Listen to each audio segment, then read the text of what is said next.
Project report introduction. Project report क्या होता है? Project report is a written document containing the complete information about the proposed project in summary form. Project क्या होता है? Business की language में project हम इन्वेस्टमेंट को कहते हैं। जब हम अपनी इन्वेस्टमेंट, अपने फंड्स को किस किस जगह पर इन्वेस्ट करेंगे, उसकी एक रिटन डॉक्यूमेंट के अंदर हम कंप्लीट इन्फॉर्मेशन लिख देते हैं कि हमने अपने फाइनेंस को इस पॉइंट पे अरेंज करना है, इस पॉइंट पे इन्वेस्ट करना है, और जहां पर आप इन्वेस्टमेंट कर रहे हो वो आपका प्रोडक्टिव मेथड हो। प्रोडक्टिव मेथड मीन्स कि वो आपको इन रिटर्न प्रॉफिट जनरेट करके दे। तो इसलिए जो हम उसकी समरी होती है वो डिटेल में हम इसको डिस्क्राइब करते हैं, that is called the project report. Meaning of project: the very foundation of an enterprise is a project, hence the success or the failure of the enterprise largely depend upon the project। जो project है बच्चे, अगर आपकी investment है, अगर आप investment ही किसी गलत सोर्स के अंदर कर रहे हो तो आपकी सक्सेस और आपकी जो फेलियर है वो डिपेंड किसके ऊपर करेगी? प्रोजेक्ट के ऊपर, आपकी एंटरप्राइज।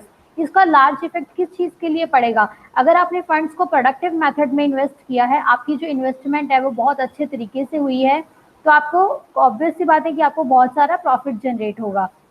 लेकिन वही इन्वेस्टमेंट अगर आप किसी लॉन्ग पर्पस में कर देते हो, किसी गलत जगह पर इन्वेस्ट कर देते हो अपनी मनी को, तो वो आपको लॉस जनरेट करके देगी और जो आपकी एंटरप्राइज है वो इकोनॉमी में सर्वाइव नहीं कर पाएगी। In simple words, a project is an idea और a plan that is intended to be carried out. Project एक आइडिया है, हमारा एक इमेजिनेशन होती है, एक स्पेकुलेटिव इमेजिनेशन है। स्पेकुलेटिव जो एक सट्टेबाजी है, हम रिस्क लेकर अपने मनी को इन्वेस्ट करते हैं। हम सोचते हैं कि ये आइडिया मेरा नया है तो मैं इस जगह पर अपने पैसे को इन्वेस्ट करके देखता हूँ, हो सकता है रिस्क तो लेना पड़ेगा, हो सकता है कि शायद इस रिस्क को लेने की वजह से जो मेरा प्रॉफिट है वो बहुत हाई अमाउंट में चला जाए। तो dictionary meaning of the project क्या है? Scheme of something intended to be done, कोई भी प्रपोजल ऑफ एन अंडरटेकिंग, जो भी आप अंडरटेकिंग को चला रहे हो उसके लिए कोई प्रपोजल डिजाइन। स्पेकुलेटिव इमेजिनेशन, आपकी सट्टेबाजी का एक, आपकी जो आपने माइंड में इमेजिनेशन क्रिएट करी है, आपने जो सोचा है काम करने के लिए, that is called the project. Meaning of project report: a project report is a document which provides detail on the overall picture of the proposed business।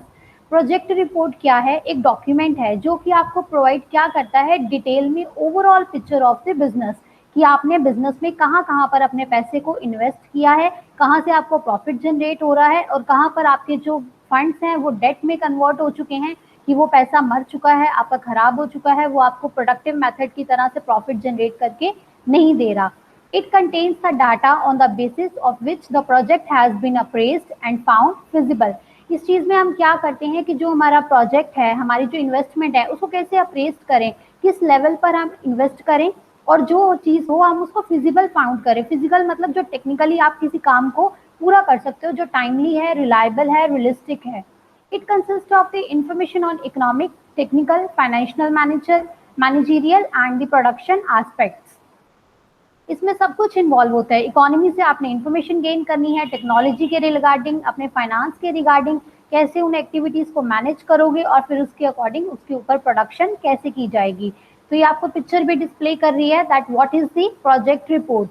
A project report is a detailed description of the project. जो project report होती है वो जो आपने project, जो आपने investment को decide किया है, वो उसकी डिटेल्ड डिस्क्रिप्शन होती है। The project report must be prepared carefully to ensure the approval, appraising and funding from the financial institution। जो आपने प्रोजेक्ट रिपोर्ट प्रिपेयर करी है वो बहुत ध्यान से प्रिपेयर करी हो, कि जो काम गवर्नमेंट की तरफ से अगर वो किसी चीज की प्रोहिबिशन लगा रखी है तो आप उस जगह पर तो अपने फंड्स को इन्वेस्ट तो नहीं कर रहे कि जिसकी वजह से आपने सोचा हो कि शॉर्ट टाइम में हम मनी तो बहुत जनरेट कर लेंगे, इकट्ठा प्रॉफिट भी कर लेंगे, लेकिन वो लॉफुली बिजनेस ना हो। तो इस तरीके से जो भी आप काम कर रहे हो बहुत ध्यान से आपको करना होता है। जहां पर आप अपने फंड्स को इन्वेस्ट कर रहे हो, या फिर अगर आप किसी फाइनेंशियल इंस्टीट्यूशन से हेल्प ले रहे हो, तो उनको जो रिपोर्ट्स आप जमा करवाओगे, सबमिट करवाओगे, तभी वो आपको फंड रेज करके देंगे कि हाँ भी हम आपको पैसा देने के लिए तैयार हैं। इसी तरीके से एक साइड पे आपको ये पिक्चर शो कर रही है कि अगर आपने किसी प्रोजेक्ट को सेलेक्ट करना हो तो पहले आपके अंदर एक इनिशिएटिंग होनी चाहिए, आपके अंदर कुछ करने की भावना होनी चाहिए। फिर उसके रिगार्डिंग आप प्लानिंग करते हो कि हमने अपने फंड्स को कहाँ कहाँ पर इन्वेस्ट करना है। फिर उस चीज़ को एग्जीक्यूट करते हो कि उस टाइम के अकॉर्डिंग वो रियलिस्टिक है, टाइमली है, या फिर आप एफिशिएंट तरीके से उस मनी को इन्वेस्ट कर सकते हैं। साइड बाय साइड वो कंट्रोलिंग एक्टिविटीज में जाता है। जब वो कंट्रोल करते हो तब आपका ये जब सारा एक प्री डिटरमाइंड जो प्रोसेस होता है जब वो कंप्लीट हो जाता है तो इस तरीके से आप अपने पूरे प्रोजेक्ट की अच्छे तरीके से मैनेजमेंट करते हो। Next one is significance and importance of the project report. Importance क्या है, प्रोजेक्ट रिपोर्ट जो हम बनाते हैं वो हमारे लिए क्यों जरूरी है, उसकी क्या खासियत है बनाने में। First point is serve as a master plan. जब आपने एक इस रिपोर्ट को तैयार करके रख लिया, आपने प्रॉपर प्लानिंग कर ली, तो वो आपके लिए एक मास्टर प्लान बन जाएगा। आपको एक्टिविटीज को सोचने की जरूरत नहीं पड़ेगी कि अब मैंने कौन सा स्टेप उठाना है। तो सक्सेसफुल मैनेजमेंट वही होती है जो अपनी प्लानिंग को इफेक्टिव तरीके से करती है। और प्रोजेक्ट रिपोर्ट भी आपको क्या इंडिकेट करता है कि आपने अपने गोल्स को कैसे अचीव करना है। आपका जो स्टेटस होता है वो सारा डिटेल में डिस्क्राइब करता है आपको। आपके ऑब्जेक्टिव्स के बारे में आपको पता चलता है कि हमने अपने ऑब्जेक्टिव्स को अचीव करना है, किस लेवल पर जाकर हमें कौन सी अचीवमेंट हासिल हो जाएगी। तो इस तरीके से ये आपका मास्टर प्लान की तरह आपकी हेल्प करती है जब आपने अपनी रिपोर्ट को प्रॉपरली रेडी किया होता है। Second point is describes the direction and road map. जब प्लानिंग कर रखी है आपको, अब बुक का फॉर एग्जाम्पल, इस पॉइंट को क्लियर करने से पहले मैं आपको एक एग्जाम्पल देती हूँ। जब आप कोई नई बुक परचेज करते हो तो बुक को खरीद कर जब आप उसकी बुक को खोलते हो तो ये तो नहीं कि एक एक पेज को आप छांट कर देखते हो, आप इंडेक्स से उस टॉपिक को देख लेते हो कि इस इंडेक्स के अंदर कौन कौन से चैप्टर हैं और कौन सा चैप्टर किस पेज के ऊपर है। तो इस तरीके से वो आपको क्या एक जनरेट करवाता है, आपको एक रोड मैप पता चल जाता है। अगर आपने डायरेक्ट 5th यूनिट पे जाना है तो आप उसका कंटेंट में से आप उसका पेज नंबर नोट करोगे और डायरेक्ट उसी पेज पर पहुंच जाओगे, उसी पेज पर पहुंच जाओगे। तो इसी तरीके से प्रोजेक्ट रिपोर्ट भी आपकी उसी तरीके से होती है। जब आप अपनी रिपोर्ट को डिटेल में डिस्क्राइब कर लेते हो, बना लेते हो, सेट कर लेते हो, तो वो आपको रोड मैप की तरह हेल्प करती है, जिससे कि आपको पता चलता है कि हमने किस डायरेक्शन के अंदर चलना है और अपने गोल को किस तरीके से अचीव करना है। Next one is 4C's requirement. आपके फ्यूचर में होने वाली जो रिक्वायरमेंट्स हैं, आपको क्या क्या चीजें चाहिए उसके बारे में आपको पहले ही पता चल जाता है, क्योंकि आप जिस तरीके से आप काम कर रहे हो तो आप फ्यूचर को फोरकास्ट करते हो। उसके अकॉर्डिंग जो आपकी नीड्स, डिजायर्स, आपकी वांट्स होती हैं, या मार्केट में क्या टेस्ट प्रेफरेंस है, क्या ट्रेंड चल रहा है, किस पर्सन को आपने टारगेट करना है इकोनॉमी में, तो इस तरीके से जो भी रिक्वायरमेंट्स होती हैं वो आप उसको पहले से ही प्री सेट करके चलते हो। Project report enables the entrepreneur to realize what he needs for implementing the project well in advance। तो उसको सारी ज़रूरतों का पता होता है कि मुझे अपने प्रोजेक्ट को इम्प्लीमेंट करने से पहले पहले कौन कौन से रिसोर्सेज सफिशिएंट अमाउंट में चाहिए। जैसे कि उसको रॉ मटेरियल कितना चाहिए, मैन पावर कितनी चाहिए, फाइनेंस, इंफ्रास्ट्रक्चर, फैसिलिटीज एंड उन सब चीज़ों को प्रिक्योर करके रखना, एक सफिशिएंट अमाउंट में अच्छे तरीके से चलाना। It enables the entrepreneur to foresee his requirement in advance, ताकि वो अपनी सारी रिक्वायरमेंट्स को एडवांस में जज करके रखे, जो उसको चाहिए होता है उसको पता हो और हेल्प करे उसकी सूटेबल डिसीजंस के अकॉर्डिंग, ताकि जो डिसीजन उसको किस टाइम पे लेना है वो उस चीज़ को पता होना चाहिए उसको। Next one is indicates the profitability. वो प्रॉफिटेबिलिटी आपके लिए कैसे है, आपको पता चलता है कि जो हमने रिपोर्ट सेट करी है उस अकॉर्डिंग अगर हम काम कर रहे हैं तो हमें प्रॉफिट कितना जनरेट होगा, किस पॉइंट पर जाकर हमने इतनी सेल करी, हमें किस पॉइंट पे जाकर कितना प्रॉफिट जनरेट होगा। It gives an indication of likely and benefits which a prospective entrepreneur can get from his venture. The profitability indication will help an entrepreneur to take an important investment decision. Thus, the financial rewards can be visualized in advance. जब आपको पता है कि आपने जो investment करी है वो आपकी प्रोडक्टिव मेथड पे है, उस चीज़ का मार्केट में ट्रेंड है, लोगों ने इस चीज़ के लिए डिमांड बहुत जनरेट करके रखी हुई है, उनको जब प्रोडक्ट मिल जाएगा उस चीज़ की डिमांड को आप कंप्लीट करोगे तो आपको प्रॉफिट बहुत ज़्यादा अमाउंट में मिल जाएगा, आप गेन कर पाओगे। तो इस तरीके से आप अपने फ्यूचर में होने वाली प्रॉफिटेबिलिटी को पहले से ही जज करके चलते हो कि हमें इतना प्रॉफिट तो नियर अबाउट हो ही जाएगा। Next one is helps in decision making. जब आपकी रिपोर्ट तैयार है, आपको पता है, अब इस पॉइंट के लिए अगर आपको मैं एग्जांपल दूं कॉलेज लेवल पे, अगर आपको पता है कि हमारे पेपर आने वाले हैं, पेपर से पहले आपके सेशनल एग्जाम्स होते हैं, उसमें आप सोचते हो कि हमें अच्छे से पढ़ना है, आपको 2-2 यूनिट करके सारी चैप्टर्स को क्लियर करवाया जाता है। पहले फर्स्ट 2 यूनिट्स का टेस्ट हुआ, फिर 3rd और 4th यूनिट का टेस्ट हुआ, लास्ट में जब आपका सेशनल आता है तो जब आपके 6 के 6 चैप्टर्स आपके पेपर में इन्वॉल्व होते हैं तो उसमें क्या होता है कि आपको एक दिमाग में आइडिया हो जाता है कि हाँ हमने ये सारे चैप्टर कर रखे हैं, तो आप एक डिसीजन सेट कर लेते हो कि ये चैप्टर्स मेरे को आते हैं, ये मेरे को थोड़ा मुश्किल लग रहा है, तो पेपर के नियर मेरे को ये वाले टॉपिक के ऊपर ज़्यादा ध्यान देने की ज़रूरत है। तो इस तरीके से आपके डिसीजन मेकिंग में आपकी हेल्प हो जाती है। उसी तरीके से जब आप प्रोजेक्ट रिपोर्ट भी प्रॉपर तरीके से बना के रखते हो, आपको पता होता है कि इस रिपोर्ट के रिगार्डिंग ही मेरे को सारा काम करना है। क्यों? क्योंकि वो जो रिपोर्ट आपने रेडी करी है वो आपको एक डायरेक्शन प्रोवाइड कर रही है, आपको पता है कि मेरे को इसी डायरेक्शन को कंप्लीट करके चलना है, इसी डायरेक्शन के ऊपर मेरे को काम करना है। तो जो भी अगर कोई डेविएशंस आएंगी तो आप उसको time to time tackle out करते रहोगे, तो ये आपकी डिसीजन मेकिंग में बहुत हेल्प करता है। तो ब्रेक इवन लेवल आपका कौन सा होता है, इस पॉइंट के अंदर लिखा हुआ है how much to produce to achieve the break even level. Break even level आपका वो होता है जब आपकी कॉस्ट और आपका रेवेन्यू एक ऐसे सिंपल पॉइंट, सेम पॉइंट पर आ जाते हैं जहां पर आपकी नो प्रॉफिट और नो लॉस की कंडीशन जनरेट हो जाती है, कि मीन्स आप अपनी फिक्स्ड कॉस्ट तो कवर कर रहे हो लेकिन आपकी वेरिएबल कॉस्ट आपको कवर नहीं हो पा रही, तो वो नो प्रॉफिट और नो लॉस की कंडीशन जनरेट हो जाती है। Next one is ensure survival, कि आपकी सर्वाइव आप मार्केट में कर रहे हो, इस चीज की आपको श्योरिटी हो जाती है। वो श्योरिटी आपको कैसे होती है, जब आप अपने प्रोडक्ट को अच्छे तरीके से मार्केटिंग करते हो, जब आपके प्रोडक्ट के बारे में बहुत सारे कस्टमर्स उस चीज को लेके अवेयर हैं, आपको डिमांड और सप्लाई की जजमेंट आपने अच्छी कर रखी है, आपको पता है कि मेरे कॉम्पिटिटर की क्या पोजीशन है मार्केट में, वो कितने में डिस्काउंट प्रोवाइड कर रहा है, या फिर वो क्या स्कीम्स चला रहा है जिसकी वजह से उसके प्रोडक्ट ज़्यादा सेल हो रहे हैं, या उसने प्राइस क्या सेट करके रखे हुए, या फिर वो आफ्टर सेल सर्विसेज या फिर प्री सर्विसेज कौन कौन से प्रोवाइड कर रहा है। तो आप ये सारी चीज़ों को जज करके आप उसी तरीके से अपने अंदर अपनी कंपनी के लिए भी वो चीज़ें अडॉप्ट करते हो, और आपको इंश्योर हो जाता है कि मैं सर्वाइव तो एटलीस्ट कर ही पाऊंगा, कि मेरा बिजनेस बिल्कुल फ्लॉप नहीं होगा। To plan the expected performance, जब आपने फ्यूचर को अच्छे तरीके से फोरकास्ट कर लिया तो आपको पता चल चुका है कि मैंने जो अपनी परफॉर्मेंस करनी है वो अच्छे तरीके से मैं कर लूंगा। जैसे कि आपकी technology time to time update हो रही है, आप मार्केटिंग अच्छी कर रहे हो, आपके पास फाइनेंस भी पूरा है। पर्सनल कौन होते हैं, ह्यूमन रिसोर्स, जो कि आपकी कंपनी के अंदर ह्यूमंस वर्क करते हैं। प्रोडक्शन कर रहे हो, कस्टमर की सेटिस्फेक्शन हो रही है आपके प्रोडक्ट के साथ, और सोशल एंडोमेंट कर रहे हो। जब आप ये सारी एक्टिविटीज़ को बहुत अच्छे तरीके से परफॉर्म कर रहे हो तब आपको ये पता होता है कि ये परफॉर्मेंस जो मैंने अच्छे तरीके से करी है वो बहुत एफिशिएंट है और ये मेरे बिजनेस को डाउन नहीं जाने देगी। Next one is assess the profitability, ये सेम पॉइंट है, ये पहले भी एक बार आ चुका है। प्रॉफिटेबिलिटी मतलब कि आपको पता होता है कि जो मैंने इन्वेस्टमेंट करी है, जो वो प्रोडक्टिव मेथड के ऊपर काम किया है, मैंने फ्यूचर को अच्छे तरीके से फोरकास्ट किया है, मैं प्रोडक्ट कस्टमर्स के डिमांड के अकॉर्डिंग ही प्रोवाइड कर रहा हूँ, तो आपको प्रॉफिट तो ऑब्वियस सी बात है कि जनरेट होगा ही होगा। Next one is to know the expected inputs and outputs. A project report enables the entrepreneur to know how much money, manpower, and material would be required to set up the project, type of machine, technology required, and the economic gain from the project. जो आपने investment करी है वो entrepreneur को क्या क्या चीज़ें बताती है कि उसको कितना पैसा चाहिए, कितनी मैन पावर चाहिए, कितना मटेरियल चाहिए, किस तरह की मशीन्स उसने खरीद के रखनी है, कौन सी टेक्नोलॉजी उसने यूज़ करनी है, ताकि वो इकोनॉमी के अंदर अपने प्रॉफिट को जनरेट कर सके अपनी इन्वेस्टमेंट को लगा के।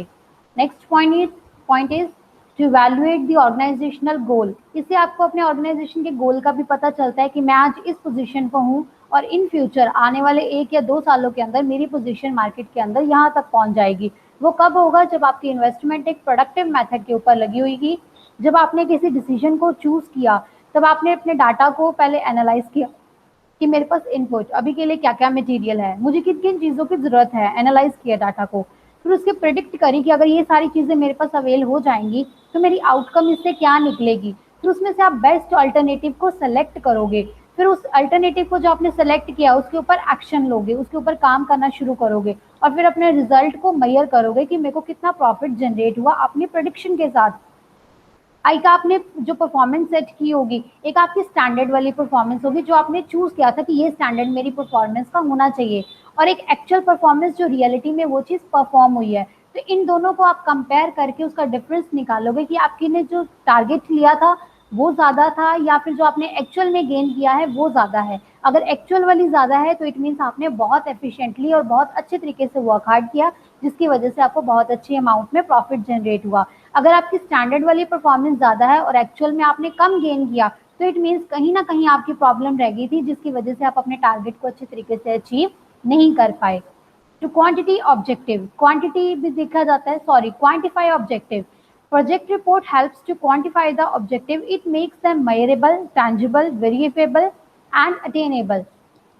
जो आपकी प्रोजेक्ट की रिपोर्ट है बेटा वो क्वांटिफाई होनी चाहिए, मीन्स कि आप उसको क्वांटिटी के अकॉर्डिंग आप जनरेट कर सको, चाहे आप उसको ग्रेड्स में दो, चाहे आप उसको मेजर कर सको किसी भी न्यूमेरिकल वैल्यू में या फिर उसको ग्रेडिंग सिस्टम में, जैसे भी हो वो टेंजिबल हो, जो आपका रिजल्ट आया है, जो आपके पास मनी जनरेट होकर आएगी, आपको प्रॉफिट आएगा तो मनी टेंजिबल है, आप उसको टच कर सकते हो। वेरीफाई कर सकते हो कि मैंने इतना लगाया था, बदले में मेरे को इतना अटेन हुआ है, इतना मैं उस चीज को गेन कर बैठा हूँ। Next point is to gain the financial support. Project report ensures to avail the financial support from the financial institutions. This report helps to evaluate the desirability of financing the project. जो project report है वो आपसे क्या पता चलता है कि financial institutions तभी आपको पैसे की सपोर्ट करेंगे जब आपकी जो रिपोर्ट है वो बहुत अच्छे तरीके से बनी होगी। आपने ये चीज शो कर रखी होगी कि ये मेरा फाइनेंस इस जगह पर मैं इन्वेस्ट करूंगा और इस चीज का मार्केट में इतना ट्रेंड है तो बदले में मैं इतना प्रॉफिट जनरेट कर सकूंगा, ताकि फाइनेंशियल इंस्टीट्यूशंस को भी श्योरिटी हो जाए कि उनका पैसा सही तरीके से वापस आ जाएगा।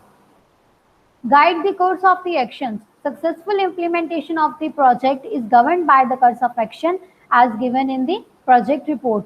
तो इस तरीके से हमारे course of actions हैं, मीन्स कि डिफरेंट अल्टरनेटिव्स में से जो आप वन बेस्ट मेथड को सेलेक्ट करते हो फिर उसको इम्प्लीमेंट करते हो तो वो चीज़ें आपके डिफरेंट एक्शंस के साथ चेक की जाती हैं जो आपकी प्रोजेक्ट रिपोर्ट को फाइनलाइज करती हैं और आपके प्रॉफिट को जनरेट करवाती हैं। तो next topic is content and the subject matter of the project report. कौन कौन से कंटेंट हैं, कौन कौन से पॉइंट्स हैं जो एक प्रोजेक्ट रिपोर्ट को बनाने के लिए यूज किए जाते हैं, ये स्टेप बाय स्टेप चलेंगे। Next first one is general information. एक प्रोजेक्ट को बनाने के लिए प्रोजेक्ट रिपोर्ट जब हम रेडी करते हैं उसकी इंफॉर्मेशन प्रोवाइड करते हैं। A project report must provide the information about the details of the industry to which the project belongs to. पहले सबसे पहला पॉइंट क्या है कि हमें उस इंडस्ट्री के बारे में पता होना चाहिए कि वो इंडस्ट्री किस चीज़ के किस प्रोडक्ट में डील कर रही है। उस इंडस्ट्री का जो स्केल है वो स्मॉल स्केल है या लार्ज स्केल है या मीडियम स्केल के वर्क कर रही है। It must give the information about the past experience, present status and problems and future prospects of the industry. तो हमें सारी चीज़ें डिटेल में पता होनी चाहिए कि इनका पास्ट का क्या एक्सपीरियंस रह चुका है, प्रेजेंट में ये मार्केट में किस तरीके से काम कर रही है, इनका स्टेटस क्या है, लोगों के नज़रों में इनकी गुडविल कितनी है, कोई प्रॉब्लम्स तो नहीं आ रही इनको अपना बिजनेस रन आउट करने में, या फ्यूचर में इनके क्या प्लान्स हैं, ये किस चीज़ को गेन करना चाहते हैं। तो it must give the information about the product to be manufactured. तो उस तरीके से हमें इंफॉर्मेशन मिलती है कि हमने कौन सा प्रोडक्ट को मैन्युफैक्चर करना है और हमारे क्या रीजंस है कि हमने किस प्रोडक्ट को सेलेक्ट किया है इन मैन्युफैक्चरिंग यूनिट के अंदर। It must spell out the demand of the product in the local, national and global market. तो आपको पता होना चाहिए कि जो प्रोडक्ट आप बनाने के बारे में सोच रहे हो उसकी क्या डिमांड है आपकी लोकल मार्केट में, आपकी नेशनल बाउंड्रीज के अंदर, आपके ओवरऑल इंडिया में, और फिर आपकी ग्लोबल मार्केट के अंदर जिसमें कि आप इंटरनेशनल लेवल टाइप बिजनेस को भी एंटर करवाते हो। It should identify the alternatives of the business and should clarify the reasons for starting the business. आप इसमें क्या चीजें करते हो, आपको आइडेंटिफाई करते हो डिफरेंट अल्टरनेटिव्स जो आप यूज करना चाह रहे हो अपने बिजनेस में। अल्टरनेटिव में से वन बेस्ट मेथड को आप चूज करोगे, फिर उससे क्लैरिफाई, उसको पूरी तरीके से इवेल्युएट करोगे लाइटिंग के अंदर कि किसके कितने प्लस पॉइंट है, किसके माइनस पॉइंट है। तो जब आप पूरी तरीके से उसको इवेल्युएट कर लोगे तो वन बेस्ट मेथड डिसीजन को चूज करके आप अपने बिजनेस को स्टार्ट करोगे। तो इस तरीके से जनरल इन्फॉर्मेशन मतलब आपको आपकी कंपनी के बारे में पता होना चाहिए, आपको उनके एक्सपीरियंस के बारे में पता होना चाहिए और उनके डिमांड ऑफ द प्रोडक्ट कितनी है किस मार्केट के अंदर, लोकल, नेशनल और ग्लोबल मार्केट के अंदर। तो ये हमारी जनरल इन्फॉर्मेशन का कंसेप्ट है। Next one is executive summary. जब आपने जनरल इन्फॉर्मेशन को इकट्ठा कर लिया तो project report must state the objective of the business and the methods through which the business can attain the success. तो आपको प्रोजेक्ट रिपोर्ट के अंदर पता होना चाहिए कि हमारे बिजनेस का मेन ऑब्जेक्टिव क्या है, हम किस गोल को अचीव करना चाहते हैं और किस मेथड्स को हम यूज करें कि जिसकी वजह से जो हमारा बिजनेस है वो सक्सेस को बहुत इजीली गेन कर ले। The overall picture of the business with regard to capital, operations, method of functioning and executions of the business must be stated in the project report. It must mention the assumptions and the risk generally involved in the business. तो ये सारी चीजें देखता है कि जो हमने काम करना है हमारे कौन कौन से मेथड्स हैं, उनको कैसे हमने एग्जीक्यूट किया, कैसे उसके ऊपर रिलायबल तरीके से जो चीज़ नॉर्मली हो सकती है, रियलिस्टिक है, जो रियल में हम काम कर सकते हैं, उन सब चीज़ों को हमने यूज़ किया, अटेन किया बिजनेस के अंदर। और जो उसकी एजम्पशंस बनानी थी कि ये काम इतना है उसको हम इस अमाउंट तक लेके जा सकते हैं, आपने अपने बिजनेस के अंदर रिस्क को इन्वॉल्व किया और उसके बाद अपने बिजनेस को सेटअप किया। Next one is organisational summary. पहले आपने जनरल इन्फॉर्मेशन इकट्ठी करी, फिर उसको एग्जीक्यूट किया, जो जो चीजें आपको चाहिए थी उसकी ओवरऑल पिक्चर सेटअप करी। अब ऑर्गेनाइजेशन की समरी ली कि जो आपकी ऑर्गेनाइजेशन चल रही है वो उसका स्ट्रक्चर क्या है। वो सोल प्रोप्राइटरशिप है, जो कि मैं आपको आपके फर्स्ट लेक्चर में समझा चुकी हूँ। सोल प्रोप्राइटर जिसमें वो सिंगल पर्सन ऑनर और ऑपरेटर होता है। पार्टनरशिप जिसमें मोर देन 2 पर्सन होते हैं और इसकी मैक्सिमम अमाउंट 100 होती है। और जॉइंट स्टॉक कंपनी जिसके अंदर डिफरेंट पार्टनर्स एक अलग लेवल का बिजनेस यूनिट सेट करते हैं। It must provide the information about the biodata of the promoters. Promoters कौन होते हैं? जो आपके बिजनेस को प्रमोट करते हैं, जो आपको एक आइडिया देते हैं, जो कि आपकी प्रमोशन से पहले, आपका बिजनेस सेटअप होने से पहले जितने भी काम होते हैं वो सारे प्रमोटर द्वारा किए जाते हैं। तो वो फाइनेंशियल साउंडनेस देखता है कि बिजनेस के अंदर कितना फाइनेंस है, कितना उसको बाहर से इकट्ठा करना पड़ रहा है, या उसके पास कितनी अपनी खुद की कैपिटल है। Name, address, age and qualification and experience of the proprietors or the promoters of the proposed business must be stated in the project report। आपका जो उसका एक्सपीरियंस कितना है, उसकी नॉलेज कितनी है, उसकी कितनी एज है, उसका नाम और पता, सब चीजें प्रमोटर की चेक की जाती हैं। क्योंकि जो भी वर्क ऑर्गेनाइजेशन को स्टार्ट करने से पहले पहले सारे जो उसके पेपर वर्क होते हैं, उसके बिजनेस के बारे में, उसकी बिल्डिंग को सेटअप करना, टेक्नोलॉजी को लेके आना, मैन पावर को इकट्ठा करना, लोगों को पैसा इकट्ठा फाइनेंशियल इंस्टीट्यूशन से करना, लोगों को प्रोडक्ट के बारे में अवेयर करना, ये सारे काम किसके होते हैं? प्रमोटर्स के, जो उस चीज को प्रमोट करता है। Project description, a brief description of the project must be stated and must give the details about the following. Project को डिटेल में डिस्क्राइब करना, इसके बारे में आपको पता होना चाहिए कि जो प्रोजेक्ट हमने जिस जगह पर इन्वेस्ट किया है उसकी डिटेल में डिस्क्रिप्शन लेनी। पहला पॉइंट क्या होगा? लोकेशन ऑफ द साइट, कि आपने जिस जगह पर काम किया है उसकी लोकेशन क्या है, उसके आसपास का सराउंडिंग का एरिया क्या है। क्योंकि जो भी, अगर आप किसी भी जगह पर इन्वेस्टमेंट करोगे तो आपको पता होना चाहिए कि जो हमारा सामान है, जो हमने खरीदना है, क्या वो इजीली हमें मिल रहा है, हमें ट्रांसपोर्टेशन के चार्जेस एक्स्ट्रा तो नहीं बेयर करने पड़ रहे। जैसे कि रॉ मटेरियल रिक्वायरमेंट, कि जिस जगह पर हमने अपनी यूनिट को सेटअप किया है वहां पर रॉ मटेरियल हमें इजीली मिल जाएगा।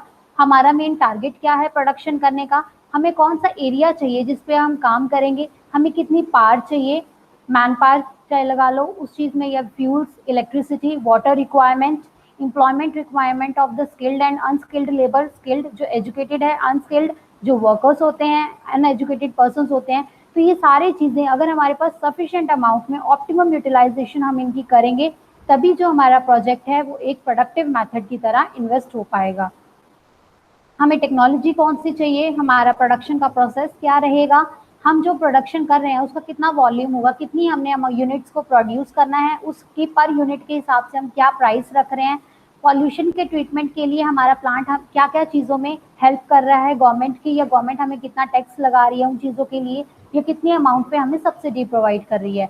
तो अगर आपका बिजनेस एक सेल्फ सर्विस ओरिएंटेड है तो हम डिफरेंट टाइप्स ऑफ सर्विसेज को देखते हैं कि हम अपने कस्टमर्स को क्या क्या चीज़ें प्रोवाइड कर रहे हैं कि वो जो कस्टमर हैं वो आपके पास लॉन्ग टाइम तक बने रहें। Next one is marketing plan. आप अपनी मार्केटिंग के लिए कैसे प्लान करते हो? जब आपका प्रोडक्ट बन जाता है तब आपको होता है कि हमने मार्केट में अपने प्रोडक्ट को लॉन्च करना है। उससे पहले आप पूरी तरह से अपने प्रोडक्ट को एडवर्टाइज करोगे ताकि बहुत सारे लोगों को लोग आपके प्रोडक्ट के लिए अवेयर हो जाएं, उनको पता हो कि मार्केट में कौन सा प्रोडक्ट आ रहा है। तो expected demand of for the product, आपको ये चीज खुद से क्लैरिफाई करनी होती है। फ्यूचर को फोरकास्ट करके आप चीज को जज करते हो कि इसके फ्यूचर में कितनी डिमांड हो सकती है। लोगों का आजकल टेस्ट ये चल रहा है, तो अगर मैं ये प्रोडक्ट लॉन्च करूंगा तो क्या इसकी डिमांड अच्छी होगी, लोग इस चीज को खरीदने के लिए रेडी होंगे, और जो उसकी प्राइस है वो रीजनेबल हो ताकि वो लोग उस प्राइस को पे करने के लिए रेडी हो जाएं। तो मेंशन करना डिफरेंट स्ट्रेटजीज, जो आपने अलग अलग मेथड्स को अडॉप्ट किया है, आप किस मार्केट को कैप्चर कर रहे हो, किस मार्केट के एरिया को टारगेट कर रहे हो, आफ्टर सेल सर्विसेज आप कितनी प्रोवाइड कर रहे हो, आपके प्रोडक्ट की जो डिस्ट्रीब्यूशन है वो आप कैसे कर रहे हो, मीन्स कि डायरेक्ट कस्टमर को प्रोवाइड कर रहे हो या मिडल मैन और रिटेलर्स को भी इन्वॉल्व कर रहे हो। जितने पर्सन उस सीरीज के अंदर इन्वॉल्व होते रहेंगे सब पर्सन अपना मार्जिन सेट करते रहेंगे। तो इस वजह से जो आपके प्रोडक्ट की प्राइस है वो एक्चुअल प्राइस बढ़ जाएगी, क्योंकि आप अपनी कॉस्ट को भी तो कवर करोगे। अगर हर पर्सन 2-2 रुपए भी उस प्रोडक्ट के अंदर रखता रहा तो मेन उसकी जो प्राइस है वो सीधा 10 से 20 हो जाएगी। तो जितने मिडल मैन वाले पर्सन कम होंगे, जितनी आपका कांटेक्ट एक दूसरे के साथ बहुत अच्छे तरीके से होगा, डायरेक्ट बिजनेस का कस्टमर के साथ कांटेक्ट होगा, तो वो प्रोडक्ट इजीली सेल कर पाएंगे और उनको प्राइस भी कम पे करनी पड़ेगी। इसमें आप देखोगे कि पहले टाइप ऑफ कस्टमर्स क्या हैं, आप किस मार्केट को टारगेट कर रहे हो, और जिस मार्केट में आपने टारगेट किया उसका नेचर क्या है, वहाँ के लोग पढ़े लिखे ज़्यादा हैं, अनपढ़ हैं, रूरल एरिया से बिलोंग करते हैं या अर्बन एरिया से बिलोंग करते हैं। मार्केट की सेगमेंटेशन कैसे कर रखी है, डिवाइड कैसे कर रखा है। जैसे सब्जी मंडी अलग तरह से होती है, बुक्स मार्केट अलग होती है, फिश मार्केट अलग होती है। तो इस तरीके से जो मार्केट की सेगमेंटेशन है, जब आप अपने प्रोडक्ट को भी बेचते हो तो मार्केट की एक डिवीजन हो जाती है कि ये वाला जो एरिया है वो बहुत ही पॉश एरिया है, ये रूरल, ये बिल्कुल यूजलेस टाइप का एरिया है जिसमें इतने प्रोडक्ट नहीं सेल होते, या फिर लोग यहाँ खरीदने के लिए नहीं आते, सिर्फ टाइम पास कर रहे हैं, या फिर ये बिल्कुल ही झुग्गी झोपड़ी वाली एरिया है जहाँ पर हमें अपनी शॉप या अपनी इंडस्ट्री सेटअप करने का कोई फायदा नहीं है। तो इस तरीके से मार्केट की सेगमेंटेशन को देख के आप अपने प्रोडक्ट को प्रोड्यूस करते हो और पर्सन को टारगेट करते हो। Future prospects of the market, तो आप जज कर सकते हो इसी तरीके से कि आने वाले टाइम में, फ्यूचर के टाइम, इस मार्केट का क्या प्रोस्पेक्ट होगा कि आज ये मार्केट इस कंडीशन पर है, आने वाले टाइम पे इस मार्केट के एरिया की इसकी वैल्यू बहुत इंक्रीज हो जाएगी या फिर ये बिल्कुल इसकी मार्केट डाउन हो जाएगी। तो ये आप अपने एक्सपीरियंस के साथ इन चीज़ों को जज करते हो। सेल्स ऑब्जेक्टिव, जो आप सेल कर रहे हो, आपका क्या ऑब्जेक्टिव है सेल करने का, आप क्यों सेल करना चाहते हो। हर पर्सन अगर इन्वेस्ट कर रहा है तो वो किस लिए सेल करता है, ताकि वो अपनी कॉस्ट को कवर करके अपना कुछ प्रॉफिट मार्जिन सेटअप कर पाए। Marketing cost of the project, जब आपने मार्केटिंग कॉस्ट मतलब जो आपने प्रोजेक्ट को सेटअप किया था उसको अवेयर करवाने के लिए, ताकि लोगों को पता चले आपकी चीज़ों के बारे में, उसकी मार्केटिंग करने के लिए आपको कितनी कॉस्ट बेयर करनी पड़ी, वो सारा खर्चा भी तो आप कस्टमर से ही निकालोगे। जब आपका एक्चुअल प्रोडक्ट बन जाएगा तो आप उसके अंदर सारे खर्चों को इन्वॉल्व करके फिर उसकी प्राइस को सेटअप करोगे। Market share of the proposed venture, आपके शेयर्स कितने मार्केट में चल रहे हैं, वो जो आपने एक एरिया सेलेक्ट किया है, जो आपका वेंडर है, जो सेलर है, वो प्रोडक्ट जिसका कितना शेयर है मार्केट के अंदर, वो उसका कितना टारगेट है, उसका कितना दायरा है, वो कितना एरिया कवर कर पा रहा है। अगर आपकी कैपिटल ज़्यादा है तो आप लार्ज स्केल की मार्केट को कवर कर पाओगे। अगर आपका छोटा सा एरिया है तो आप क्या करोगे, सिर्फ आसपास के लोकल मार्केट को ही कवर करोगे। Demand for the product in the local market, national market and global market, तो आप डिमांड को भी फोरकास्ट करोगे कि जैसे जैसे आपका लेवल बढ़ता जाएगा, लोकल मार्केट से आप नेशनल पे आ जाओगे और नेशनल से आप अपने प्रोडक्ट को एक्सपोर्ट करना शुरू कर दोगे। It must indicate the potential users of the product and distribution channels to be used for distributing the product. Distribution channels मतलब जिनके थ्रू आप अवेयर कर रहे हो कस्टमर्स को अपने प्रोडक्ट के बारे में, और उसी तरीके से अपने प्रोडक्ट को भी डिस्ट्रीब्यूट करवा रहे हो, कि वो शिपिंग के चार्जेस लगना या फिर आपके वो जो है ट्रांसपोर्टेशन का कौन सा मेथड आप यूज कर रहे हो, बाय कार, बाय बस, बाय सी, इन मेथड्स को यूज करके आप डिस्ट्रीब्यूट करते हो अपने प्रोडक्ट को कस्टमर्स तक। Next one is capital structure and operating cost. Capital का क्या स्ट्रक्चर है, आपकी खुद की कितनी कैपिटल है, आपने कितने फंड्स अपने लगाए हैं, कितने आपने फाइनेंशियल इंस्टीट्यूशन से हेल्प ली है, या फिर कितने आपने मनी को बोरो किया है, चाहे अपने फ्रेंड्स से, चाहे शेयर्स या डिबेंचर्स के थ्रू मार्केट से पैसा इकट्ठा किया है। आपकी वर्किंग कैपिटल क्या होती है, जो डे टू डे ऑपरेशंस को चलाने के लिए आप कैपिटल को हार्ड कैश, लिक्विड कैश अपने पास रखते हो। लिक्विड कैश कौन सा होता है, जो कि आपकी वेरिएबल वर्किंग के लिए रिक्वायरमेंट होता है, जैसे कि डेली टू डेली कोई ना कोई खर्चा आता है, अगर कोई फ्यूल चाहिए आपको, या छोटे मोटे खर्चे, किसी को वेजेस प्रोवाइड करनी है, या फिर कोई फ्यूल लेके आना है, कोई लुब्रिकेंट ऑयल की ज़रूरत है आपको, तो ये सारे वेरिएबल कॉस्ट को कवर करते हैं, मतलब कि जो अलग से चार्जेस होते हैं अपने फिक्स्ड ऑपरेशंस को कंप्लीट करने के लिए।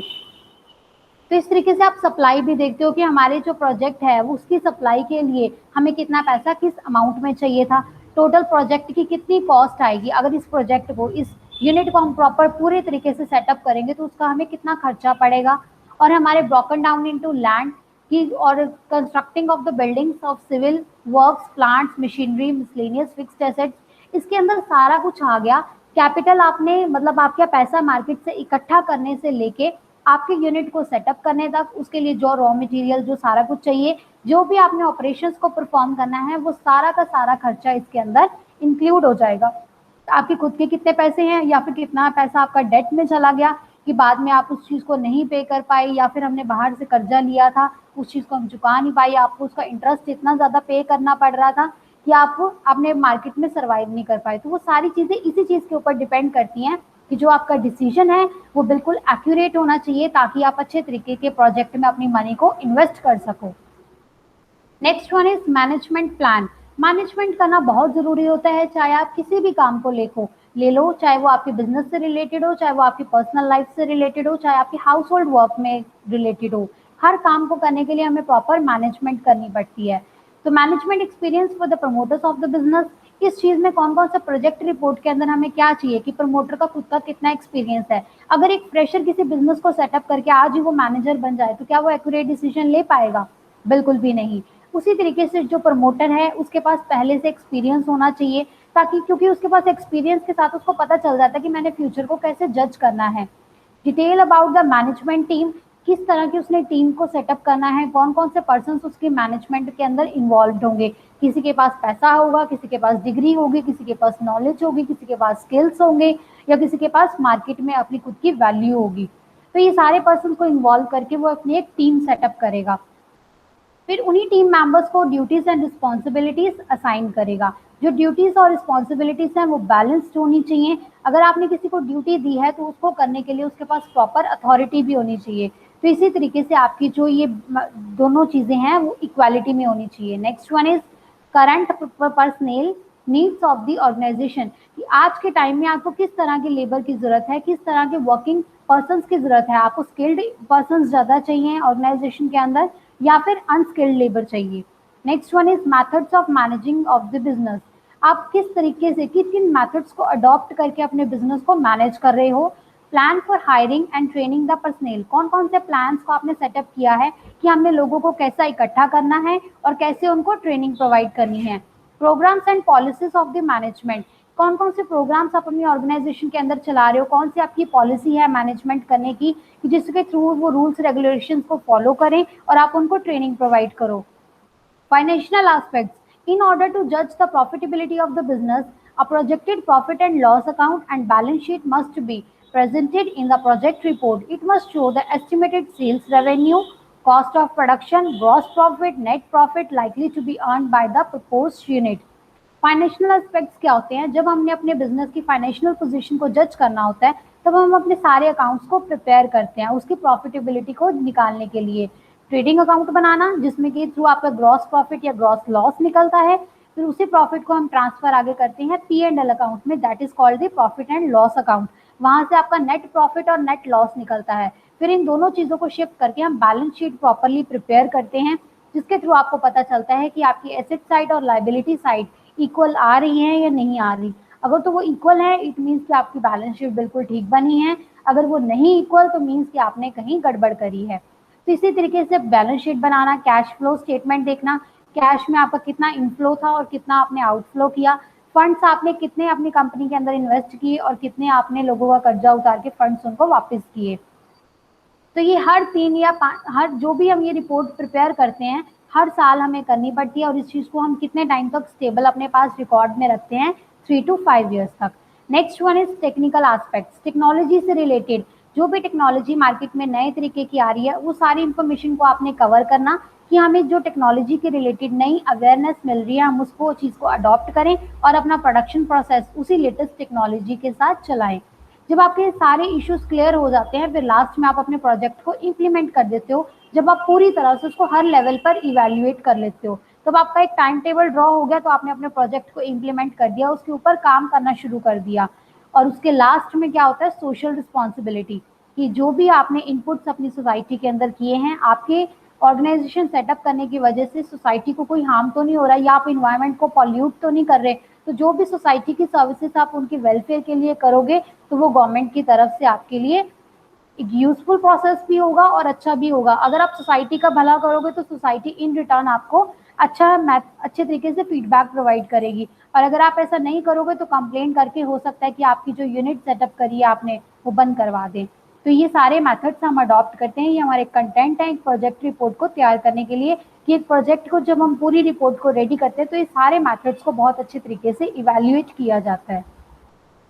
तो थैंक यू, हमारा टॉपिक यहीं खत्म हुआ। होप कि आप लोगों को बहुत अच्छे से क्लियर हुआ होगा।